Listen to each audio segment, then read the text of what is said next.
All right, we're going to talk to Kyle. Hello, Kyle. What would you like to talk about today? Yeah, so I guess I should start with background. So I run this, I'm a philosophy student and I study the philosophy of religion pretty well. I've looked at both sides pretty in depth. So today I wanted to sort of have a little, not back and forth. I know it's not like a debate or anything, but like I want to get your guys' thoughts on this new, it's not an argument per se, but it's sort of a way of thinking about necessary existence.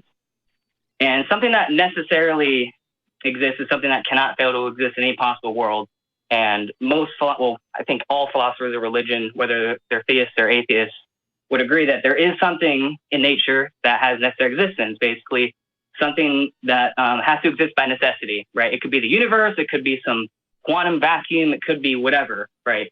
So that's a consensus, I wouldn't call it consensus, but like it's generally agreed upon that's like that necessary existence is a real thing in the world, okay?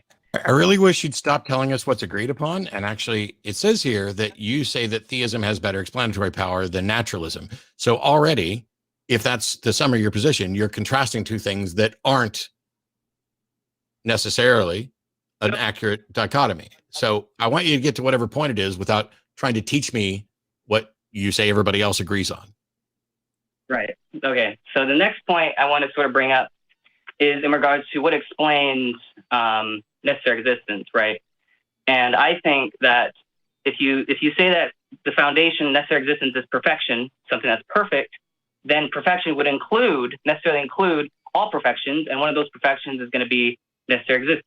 Sorry. I reject your assertion that perfection is a property of existence. I've done this with Anselm's ontological argument and Alvin Plantinga's version. I don't agree that perfection is necessary at all. I know, but okay, so I know, but okay is not the response that I would be expecting to that. If this is one of your premises and I reject it, then as somebody studying philosophy, we should be done, right? Well, yeah. So, okay. So yeah. I want to sort of get the justification for why you would think that, because I don't think a necessary being, if it's contingent, it can't be necessary by definition, right? So that's a part of the part of the definition is being necessary. I don't. So no. You just jumped from something is necessary to a necessary being. And that is also massively dishonest, because I already told you that what I rejected was the notion of perfection, but I don't accept that there is a necessary being. And the consensus of the scholars that talk about that you wanted to say, most everybody agrees there's something that is necessary existent. Most of them don't think that it's necessarily a being. So you've jumped from the realm of, hey, something must necessarily exist. We don't know what it is. And you even acknowledge that maybe it's, the universe or quarks or whatever, to now there's a necessary being. And you didn't do any of that work. And I don't accept your thing on perfection. No, right. So my point is that perfection actually explains its own necessity, whereas any sort of naturalistic answer you give to that question, why is the universe necessary? Why is anything else necessary? Those cannot explain. There's nothing internal to them that explains their necessary existence. But you're using a premise that he rejected in order to justify your position. Not only that, the fact that naturalism may not offer an explanation for something now doesn't mean that it will always be in a position where it doesn't offer an explanation for it. And the fact that naturalism doesn't offer an explanation perhaps at all does not mean that theism or anything or supernaturalism offers an explanation at all either, because supernaturalism is pointing to things that are mystery, and you can't solve a mystery by appealing to a bigger mystery.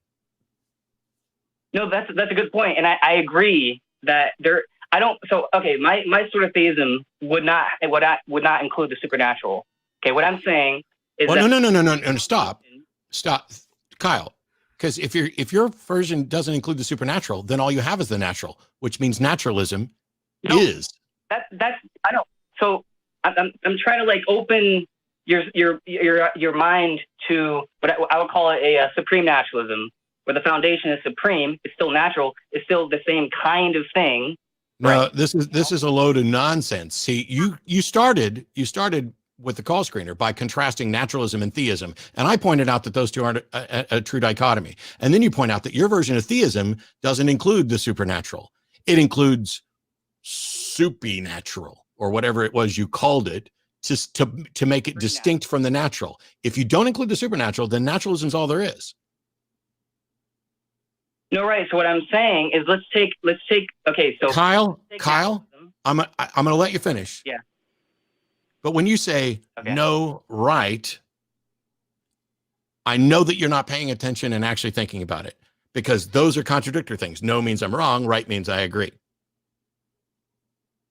No, right. So I would agree with you. Congratulations on doing it immediately after. Go ahead. Okay, so what I'm saying is I can agree with you guys that all that exists is the natural, right? But what I'm saying is, okay, let's just modify so whatever the necessary thing is, let's just modify it and make it supreme, right? And just take out. Oh, I'm not interested in making shit up. I actually wanted to have conversations with people who believe in God for good reason. No, I know, but No. Oh my goodness.